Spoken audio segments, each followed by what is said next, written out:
Intenten poner un lápiz de pie sobre una mesa con la punta hacia abajo.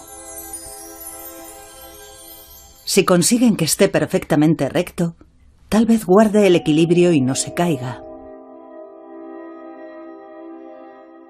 Sujétenlo lo más derecho y perpendicular posible.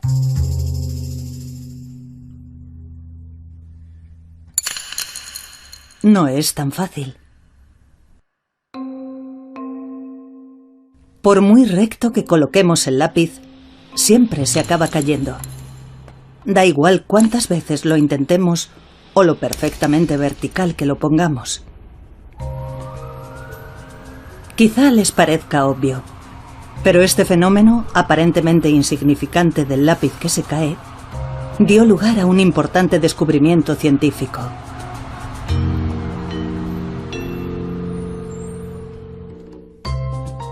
El Premio Nobel de Física de 2013 puso el bosón de Higgs en su punto de mira.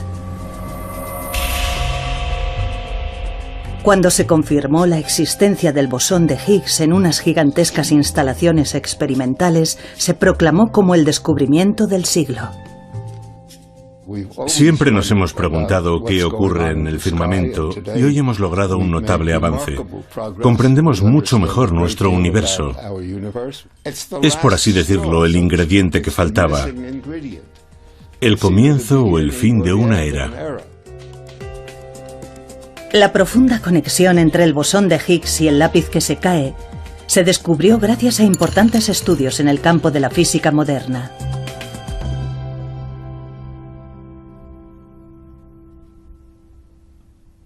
Durante más de un siglo, los físicos, empezando por Einstein, se han cuestionado de qué está hecho el universo.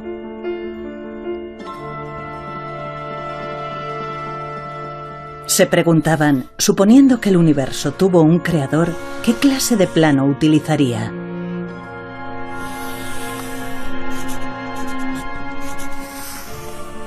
Su objetivo era descubrir ese plano del universo y usar la lengua de las matemáticas para expresarlo por medio de una fórmula.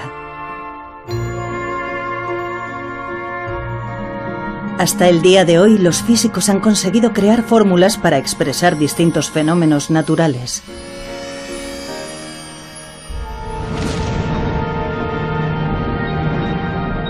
Pero si pudieran encontrar una única fórmula para describir todos los fenómenos del universo, esta sin duda sería la fórmula definitiva.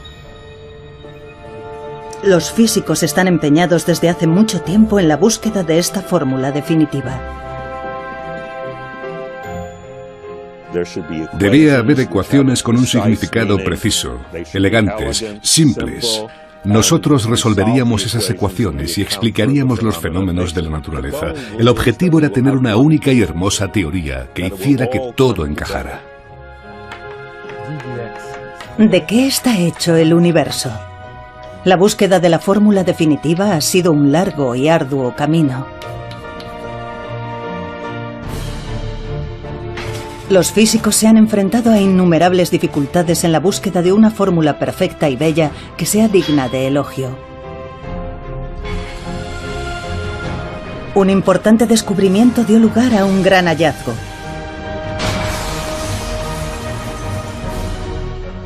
Sin embargo, el afán por encontrar una fórmula de una belleza perfecta condujo a la paradójica conclusión de que, matemáticamente, era imposible que el universo existiera.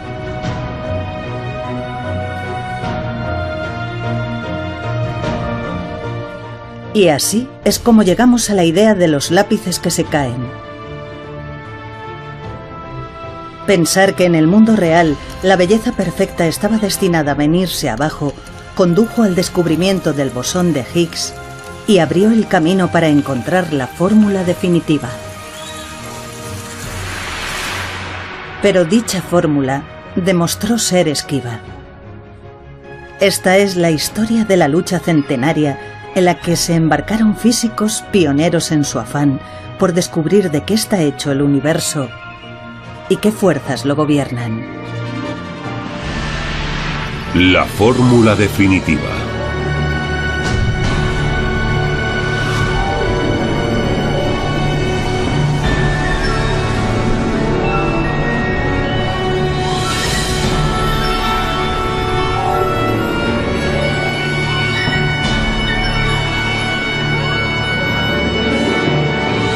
¿De qué está hecho el universo?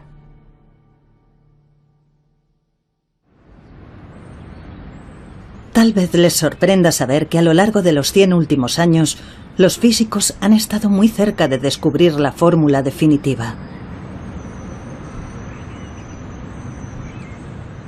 En el exterior del inmenso centro experimental en el que se descubrió el bosón de Higgs, hay una fórmula grabada en piedra. En efecto, esta es la vanguardista fórmula que los físicos creen que está más cerca de la fórmula definitiva. Puede parecer imposible de entender, pero no se preocupen. Escrita con más detalle, la fórmula es así. La primera línea es una fórmula que describe las propiedades de las unidades de materia más pequeñas conocidas en el mundo y que reciben el nombre de partículas elementales. Estas partículas elementales se dividen en 4 tipos. Veamos dónde se pueden encontrar estas partículas elementales. Al ser las unidades de materia más pequeñas, se aprecian a la máxima escala microscópica.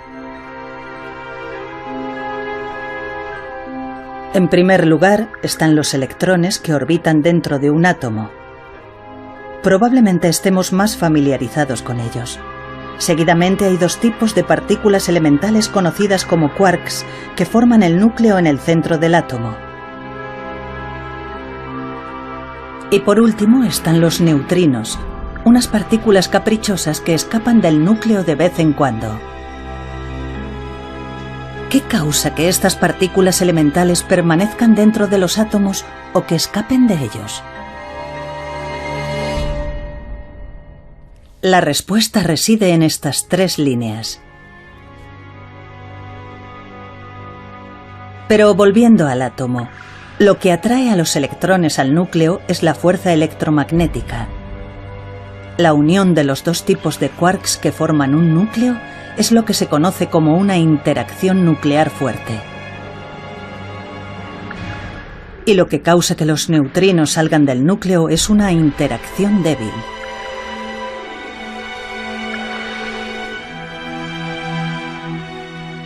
Los físicos piensan que si comprendieran totalmente las 4 partículas elementales y estas 3 fuerzas, podrían explicar cualquier cosa del mundo.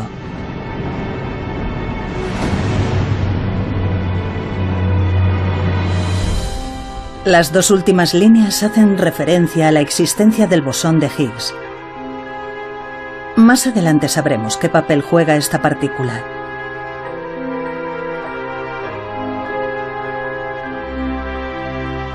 Pero ¿cómo llegaron los físicos a la fórmula que se creía más cerca de la fórmula definitiva? Echemos una ojeada a su épico recorrido que abarcó 100 años. Empezando desde arriba, la primera línea es una fórmula que explica las partículas elementales, las unidades de materia más pequeñas. Detrás de esta fórmula se esconde la historia de un hombre que insistía en que las fórmulas debían ser siempre bellas.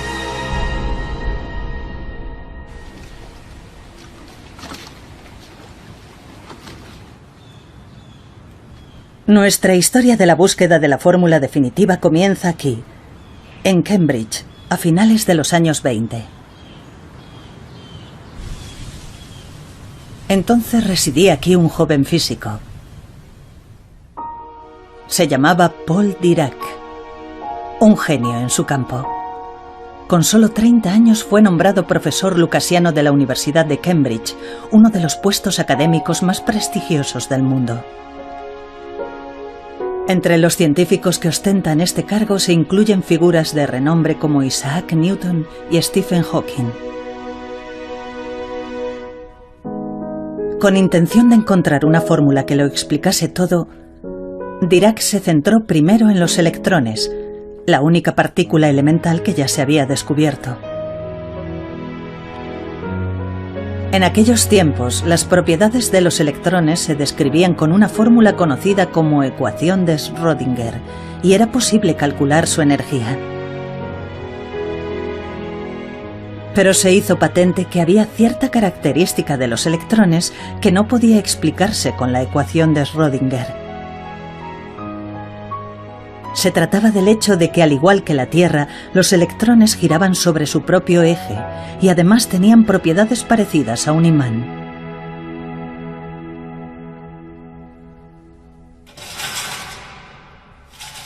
Los físicos de entonces podrían describirse de esta manera.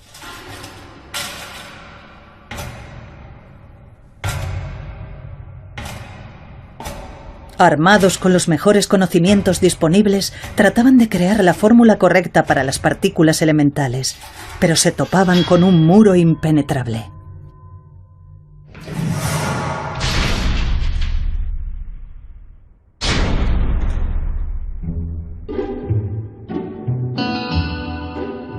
Para intentar hallar una fórmula que explicase las misteriosas propiedades de los electrones, Dirac adoptó un enfoque atrevido. En aquella época, los científicos usaban resultados de experimentos y observaciones para idear nuevas fórmulas. Dirac, en cambio, decidió guiarse por su sentido de la estética. Las leyes físicas han de tener belleza matemática. Ese era el lema de Dirac. Exacto, belleza. Puede parecer que todo esto suena un tanto impreciso para un científico. Al fin y al cabo, algunas personas pueden pensar que este tipo de imagen es bella, mientras que otras considerarían esto como la máxima expresión de la belleza. La belleza está en los ojos del espectador. Sin embargo, para los físicos, la belleza es igual a simetría y se mide por medio de criterios muy específicos. Podemos explicar qué entienden los físicos por belleza usando este tablero de dibujo. Tomemos, por ejemplo, estas dos figuras. Los físicos no dudarían en calificar de bella la figura de la derecha. Les parecerá obvio, dado que es un círculo perfecto, pero hay algo más. Los físicos usan ejes X e Y, iguales que estos, como coordenadas para valorar la belleza. Veamos la fórmula de un círculo en términos de ejes. Cuando rotamos los ejes así, la fórmula no cambia. Eso es lo que hace que la figura sea extraordinaria. Se dice que su fórmula posee simetría rotacional y a los físicos les resulta increíblemente bella.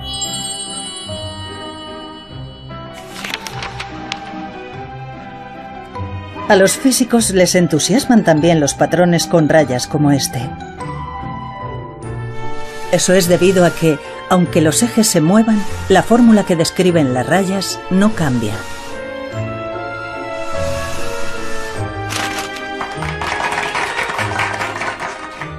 En este caso, los físicos llaman a este tipo de belleza simetría traslacional. Una fórmula es bella cuando permanece igual aunque cambien los ejes, o en otras palabras, aunque cambie el punto de vista.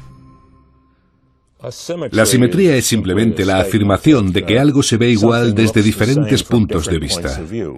Por ejemplo, un cuadrado se ve igual cuando cambiamos el punto de vista 90 grados.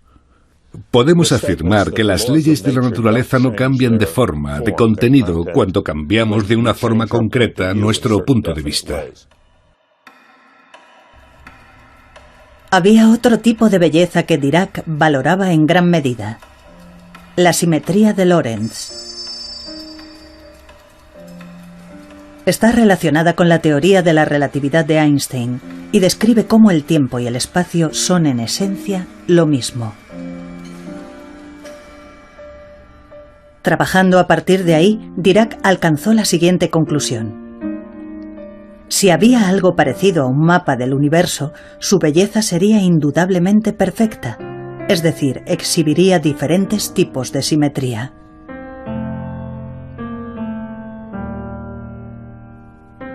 Pero echemos otro vistazo a la ecuación de Schrödinger.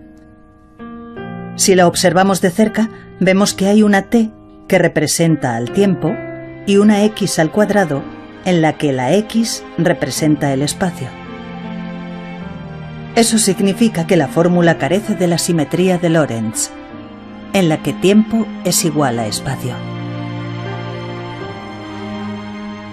Como resultado de ello, si se ve desde un punto de vista diferente, la fórmula cambia de forma significativa.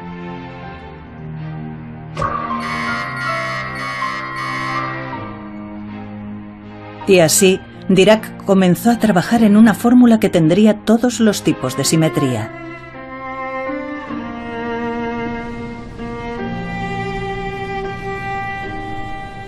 Se encerró en su estudio durante 3 meses y se aisló del mundo exterior.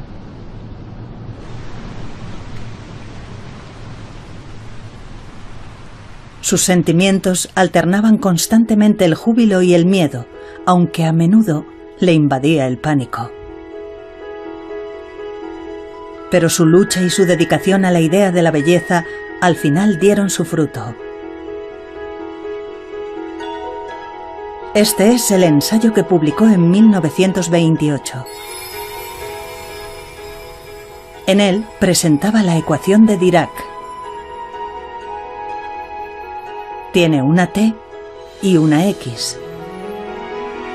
Era una fórmula sencilla que poseía incluso la simetría de Lorentz.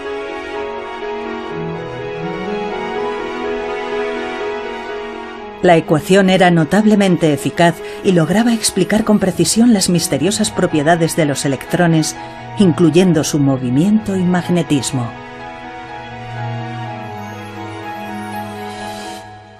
Era sensacional, maravillosa. Yo lloré. Lloré. Muchos físicos lloran al ver la ecuación de Dirac, porque ven que la teoría de los electrones, que era tan extraña y aleatoria, con tantas piezas, de repente, gracias a la simetría, ¡boom!, se convierte en una única teoría. Y lo que es más, posteriormente se descubrió que la ecuación de Dirac también era aplicable a los neutrinos y los quarks que se descubrirían más adelante.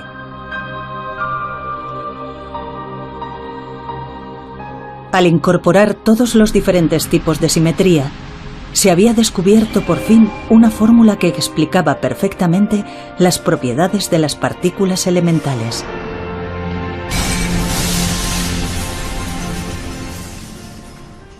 La ecuación de Dirac posee tremendas simetrías que anteriormente no eran tan obvias. Así que ayudó muchísimo a la hora de que la gente pensara en la simetría en general. La primera línea grabada en piedra con la fórmula definitiva muestra una forma simplificada de la ecuación de Dirac.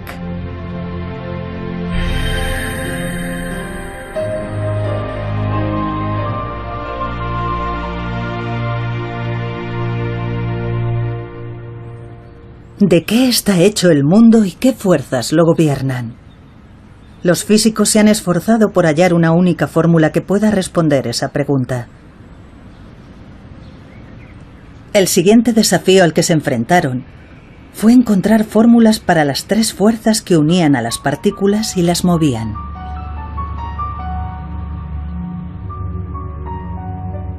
Primero, abordaron la más conocida de las 3 fuerzas, la fuerza electromagnética.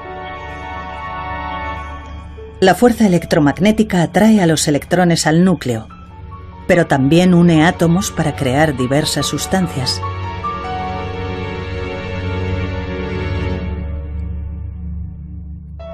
En los años 30, un físico de la costa oeste de Estados Unidos se propuso encontrar la fórmula de la fuerza electromagnética. Ese físico era Robert Oppenheimer, que más tarde sería conocido como el padre de la bomba atómica. Se había ganado un merecido reconocimiento en una amplia variedad de campos de investigación. Conocía todos los aspectos de la física.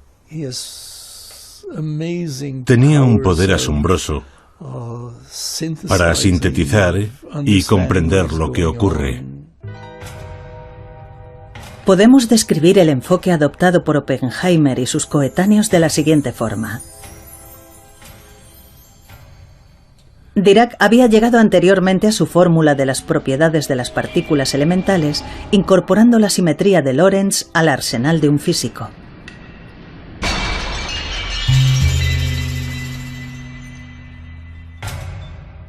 De forma parecida, Oppenheimer y otros físicos pensaban que al incorporar otra clase de belleza, es decir, la simetría, podrían descubrir la fórmula de la fuerza electromagnética.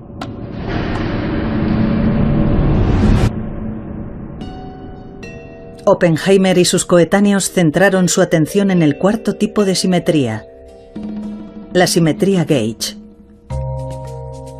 La simetría gauge es un concepto complicado. En pocas palabras, es similar a la simetría rotacional. Describe una clase de belleza en la que, si hubiera un transportador en cada punto del espacio que midiera la magnitud del electromagnetismo, la fórmula permanecería igual, aunque cambiara el ángulo.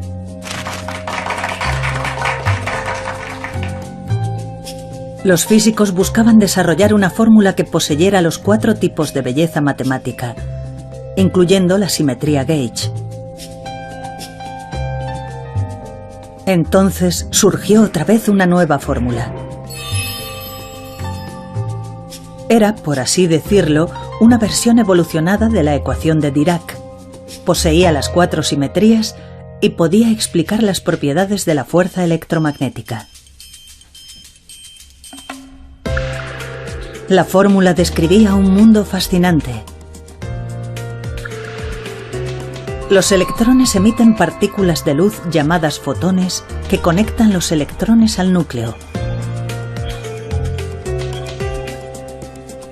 La idea se basaba en que eran las partículas las que poseían la fuerza.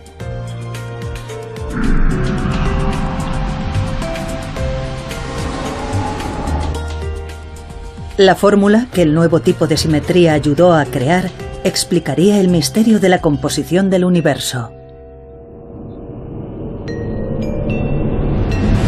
Sin embargo, oculta yacía una verdad inesperada. Al descubrir que cierta cuantía física era calculada e infinita, todo dejó de tener sentido. Cuando se realizaron los cálculos, los resultados indicaban que la energía de los electrones era infinita, lo que significaba que la materia no podría existir.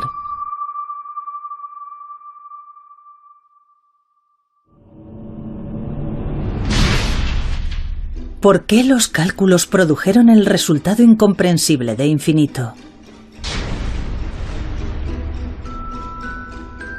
Oppenheimer y sus compañeros físicos repitieron los cálculos una y otra vez, pero eran incapaces de resolver el problema del infinito.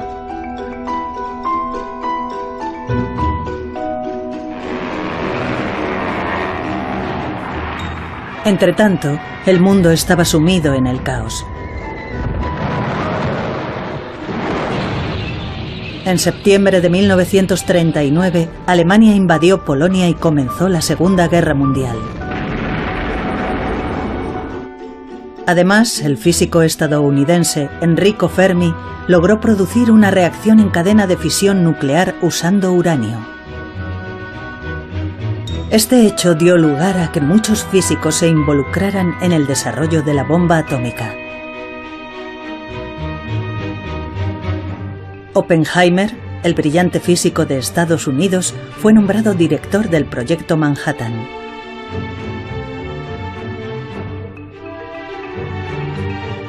Varios físicos se reunieron en Los Álamos, en el estado de Nuevo México.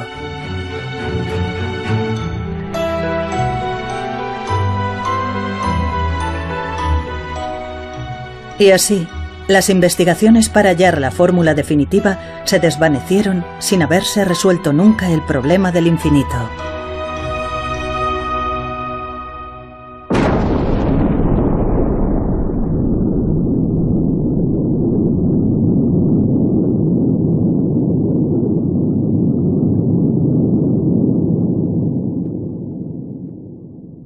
La bomba atómica mató a cientos de miles de personas.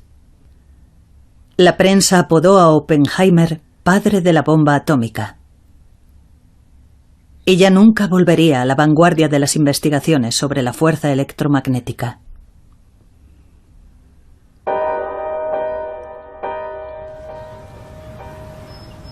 ¿No podría haber tomado Oppenheimer un camino distinto que lo hubiera mantenido en el mundo de la teoría física pura? En 1948, mientras se debatía con su conciencia después de la guerra, recibió una carta de una fuente insospechada. La carta estaba firmada por Shinichiro Tomonaga, un físico japonés del que jamás había oído hablar.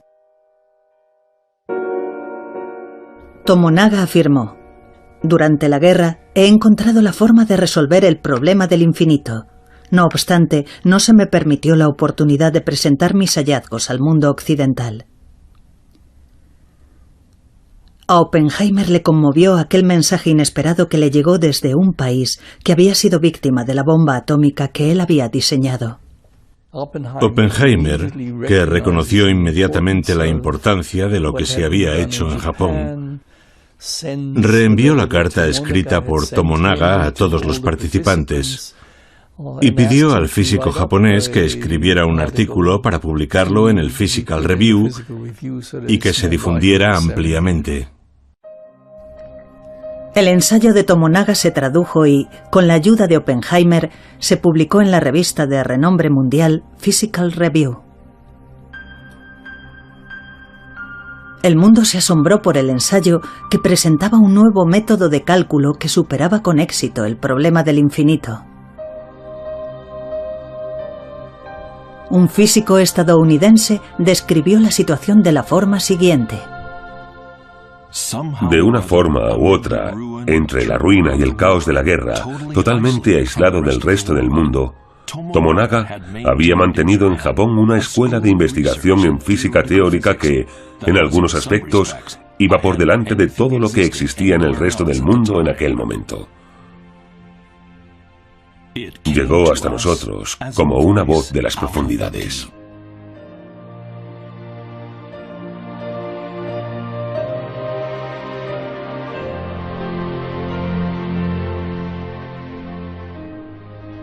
Casi al mismo tiempo, dos físicos estadounidenses presentaron una teoría equivalente a la de Tomonaga. En el ambiente de libertad posterior a la guerra, el problema del infinito se resolvió rápidamente. La fórmula desarrollada por Tomonaga y algunos otros físicos dio lugar a unos cálculos cuyos resultados coincidían con los hallazgos experimentales a un nivel asombroso. Un ejemplo de ello es la fuerza del magnetismo de los electrones. Esta es la figura producida por la fórmula que finalmente creó la búsqueda de la belleza. Coincide con la figura observada experimentalmente con una precisión de 10 decimales.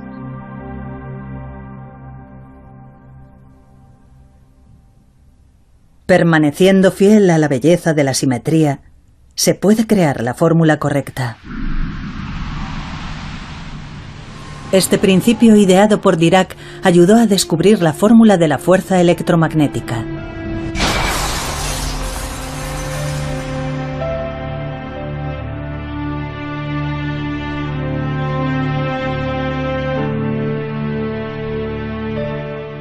Esta es la segunda línea de la fórmula definitiva descubierta por los físicos. Una fórmula increíblemente precisa que dejó huella en la historia.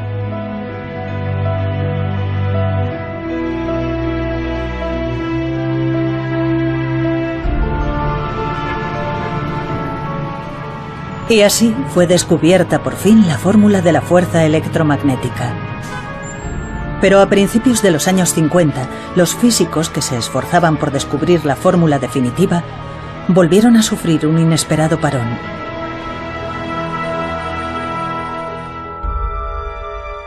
Atrapado en aquel nuevo contratiempo estaba Chen Ning-yan.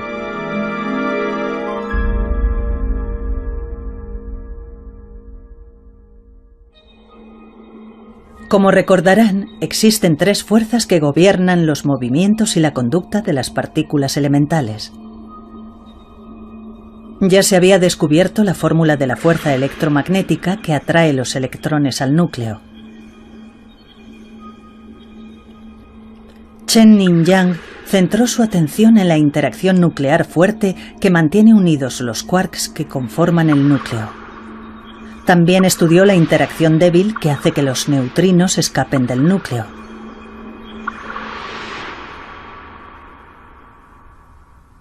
De nuevo fue la belleza de la simetría la que guió a Yang a la hora de buscar fórmulas para estas fuerzas.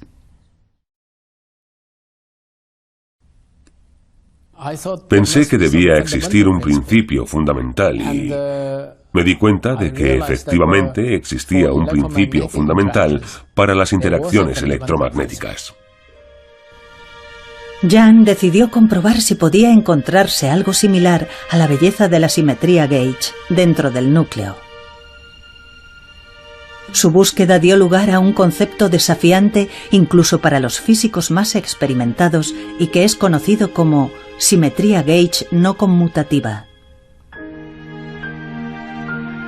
En 1954, Yang y su colega Mills publicaron su trabajo de investigación. Incorporando un nuevo tipo de simetría gauge, lograron desarrollar una fórmula para la fuerza existente entre partículas.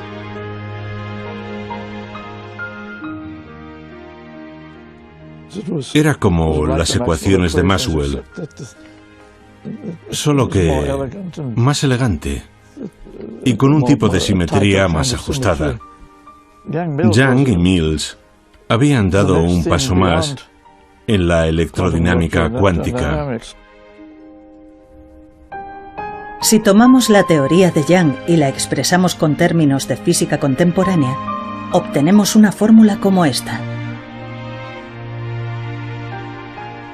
Ahora, los físicos tenían lo que creían que eran los componentes que más se aproximaban a la fórmula definitiva, salvo por la parte relacionada con el bosón de Higgs.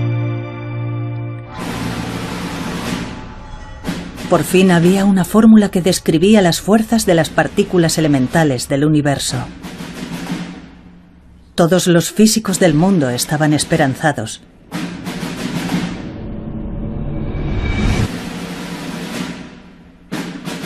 Pero les esperaba otra sorpresa.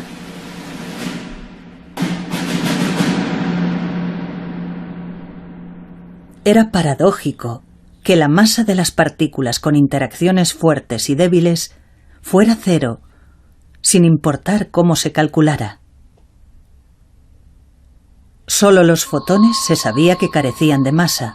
Todas las demás partículas, como la W y la Z, se suponía que tenían masa.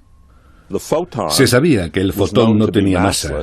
Se sabía que no tenía masa desde principios del siglo XX.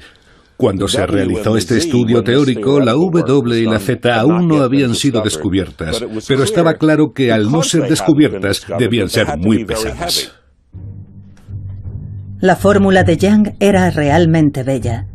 No obstante, sugería que las partículas portadoras de fuerza no tenían masa, por lo que se apartaba claramente de la realidad. Los físicos se habían volcado en la búsqueda de la belleza perfecta, pero el problema de la masa cero les planteaba una paradoja ineludible. Además, a los físicos les aguardaban otras sorpresas. Posteriores avances en la investigación de la simetría dio lugar a la notable sugerencia de que no solo las partículas transportadoras de fuerza, sino todas las partículas elementales que constituyen las unidades de materia más pequeñas, tenían aparentemente cero masa, al menos de acuerdo con las fórmulas. Es decir, el mundo entero carecía de masa. Esta fue la conclusión imposible que se extrajo de las fórmulas matemáticas.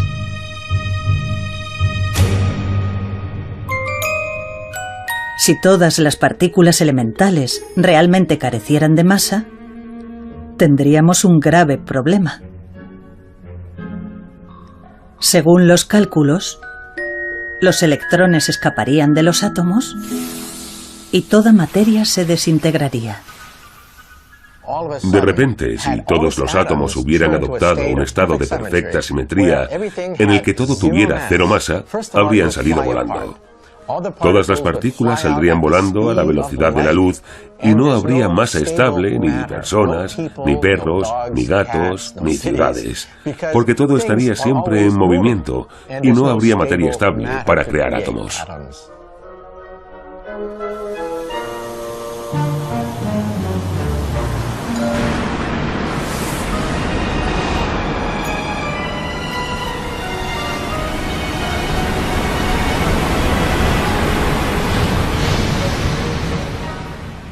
Vaya, las cosas se estaban poniendo serias. Guiados por la belleza de la simetría, los físicos, supuestamente, deberían haberse acercado cada vez más a la fórmula definitiva. Pero vieron cómo caían en un profundo pozo: el misterio de la masa. Habría que esperar al descubrimiento del bosón de Higgs para que se despejaran todos los misterios.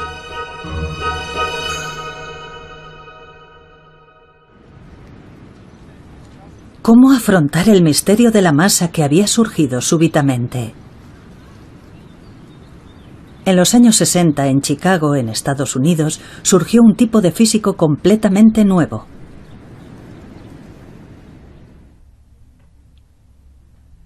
Se llamaba Yoichiro Nambu y había nacido en Japón. La gente decía de él: Nambu puede ver el futuro. Este físico inconformista consiguió resolver la gran paradoja de masa igual a cero en presencia de belleza matemática. A principios de los años 60, lo que a Nambu realmente más le interesaba era este fenómeno. Exacto. Es el problema del lápiz que se cae que vimos anteriormente. Que un lápiz se caiga nos puede parecer insignificante. Pero fue precisamente este fenómeno lo que ayudaría a Nambu a solucionar el problema de la masa cero. Podemos contemplarlo de esta forma. Digamos que hubiera un plano de un lápiz que se sostiene de pie. El plano nos dice que coloquemos el lápiz verticalmente para lo que es preciso, simetría rotacional. ¿Qué pasa si hacemos lo que dice el plano y tratamos de colocar el lápiz de pie?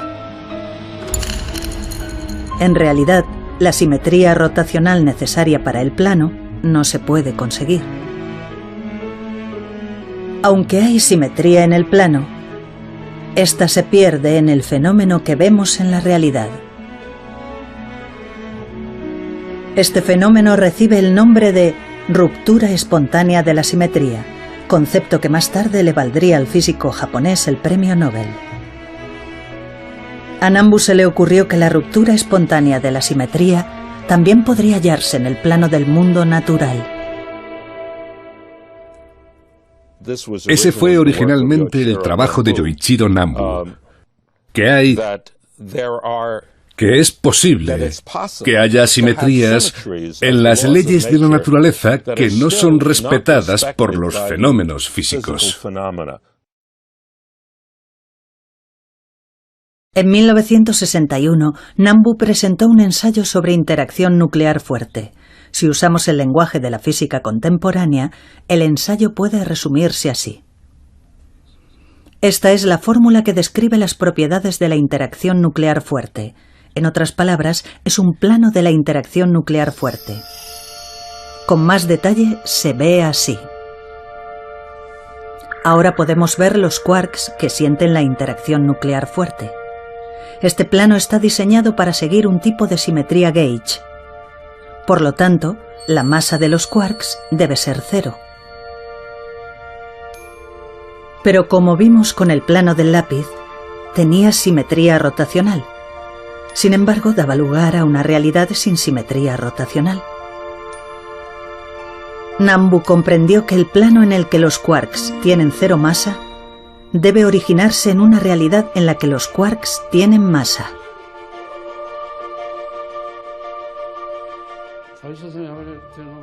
No me di cuenta inmediatamente de la ruptura de la simetría. Fue una solución a la que llegué después de pensar mucho. Al echar la vista atrás, comprendo que era un fenómeno obvio. Este es un sencillo sumario de lo que resolvió Nambu. Después de buscar la belleza matemática perfecta, los físicos se toparon con la paradoja de la cero masa. Pero usando el lápiz que se cae como ejemplo, Nambu consiguió demostrar que la belleza perfecta estaba destinada a desmoronarse y, por lo tanto, dio origen a la masa en el mundo.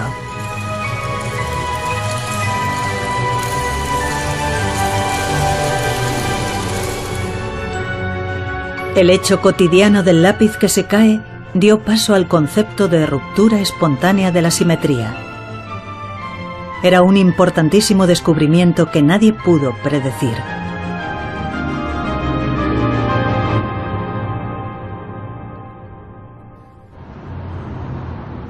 Por fin, llegó el momento de que hiciera su aparición el bosón de Higgs. Siguiendo la estela del concepto de Nambu, que explicaba la masa de los quarks, los físicos tenían ahora que atribuir masa a electrones, neutrinos y partículas de interacción débil.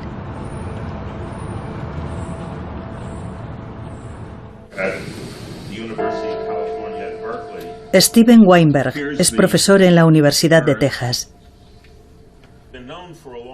Trabajaba entonces en la idea de usar el concepto de ruptura espontánea de la simetría de Nambu para demostrar que, al igual que los quarks, las demás partículas elementales también tenían masa.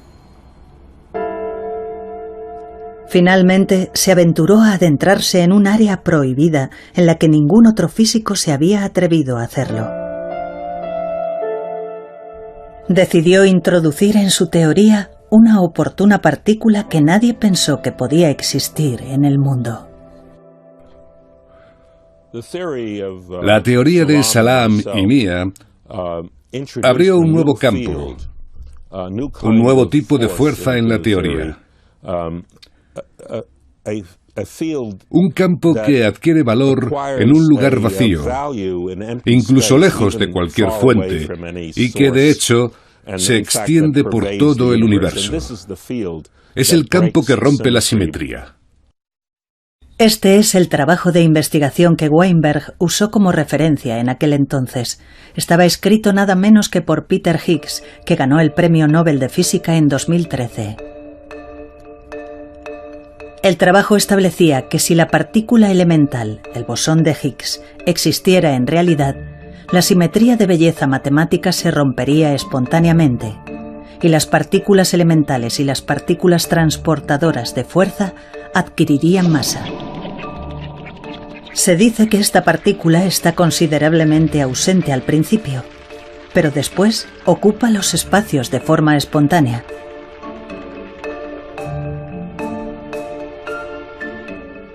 Esta idea se basaba en el concepto de Nambu de que la belleza perfecta que inicialmente existe en el mundo se pierde luego espontáneamente.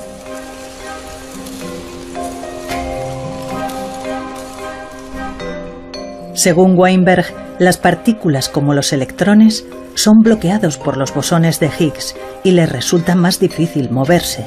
De hecho, esta dificultad para moverse es la que sentimos como masa.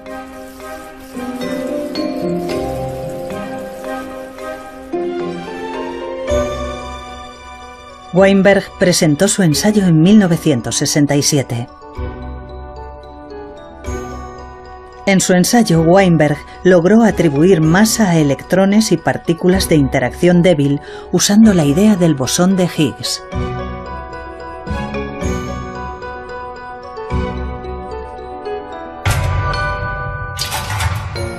A los físicos les había echado para atrás el misterio de la masa, pero con la ayuda del bosón de Higgs habían encontrado finalmente un modo de acercarse más a la fórmula definitiva.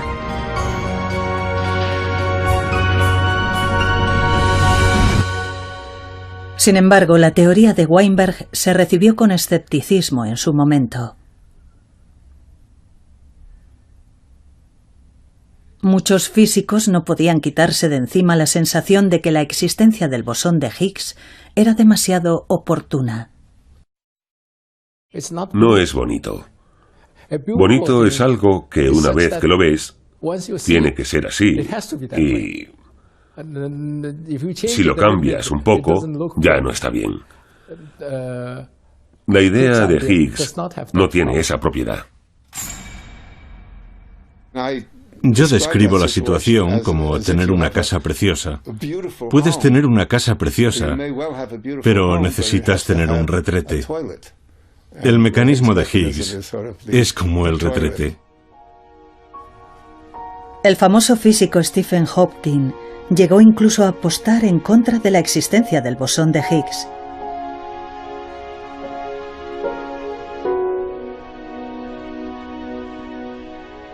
Pero hubo un avance importante en 2012. Habían pasado más de 40 años desde que Weinberg presentó su teoría. En un inmenso centro experimental, donde se podía lanzar energía de una magnitud sin precedentes a un único punto en el espacio, se detectaron señales del bosón de Higgs.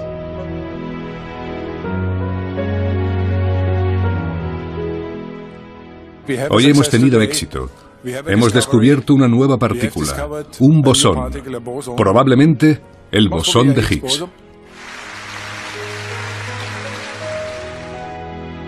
La teoría de Weinberg finalmente había demostrado ser cierta. La teoría del bosón de Higgs en la que se había basado también fue reconocida y premiada con el Nobel.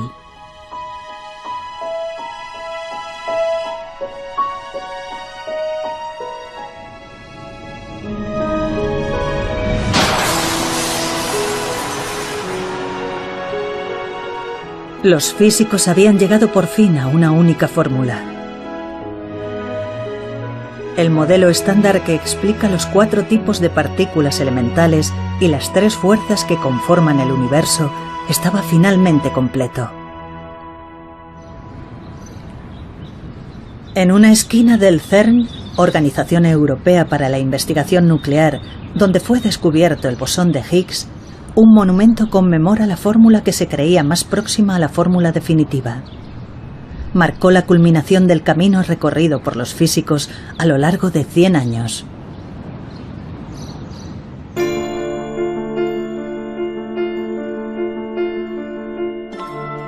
¿Cómo se refleja la bella simetría de la fórmula definitiva en el mundo que nos rodea?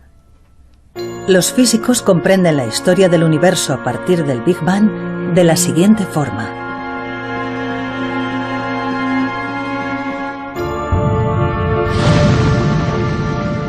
El universo comenzó según el plano que inicialmente mantuvo su perfecta simetría y que es la fórmula definitiva.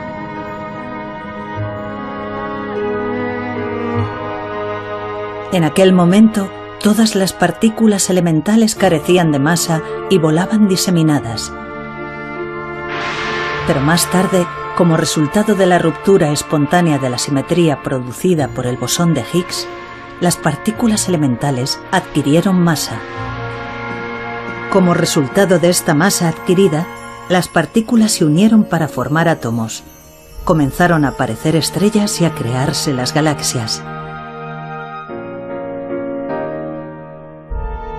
Incluso el hecho de que nosotros existamos actualmente en el mundo se cree que ha formado parte siempre de la fórmula definitiva.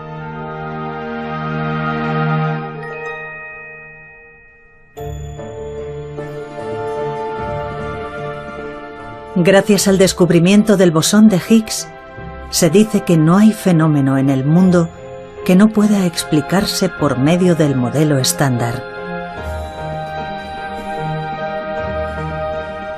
Sin embargo, en vez de celebrar su gran logro, los físicos que desarrollaron el modelo estándar trabajan ahora con decisión y esmero en su próximo objetivo.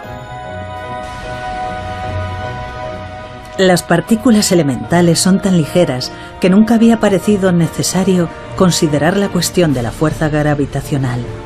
Ahora los físicos de primera línea están de acuerdo en que si no se tiene en cuenta la gravedad, nunca se podrá descubrir la fórmula definitiva.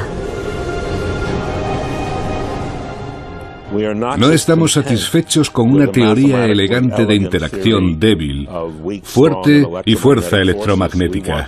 Queremos que también sea una teoría de gravitación. La idea de una visión unitaria de la naturaleza en la que todo pueda explicarse en términos de profundas leyes fundamentales creo que es nueva en el siglo XX. Supone un enorme cambio filosófico, ya que es un cambio en el tipo de conocimiento que deseamos encontrar. Los físicos han invertido cientos de años en tratar de descifrar la naturaleza del universo.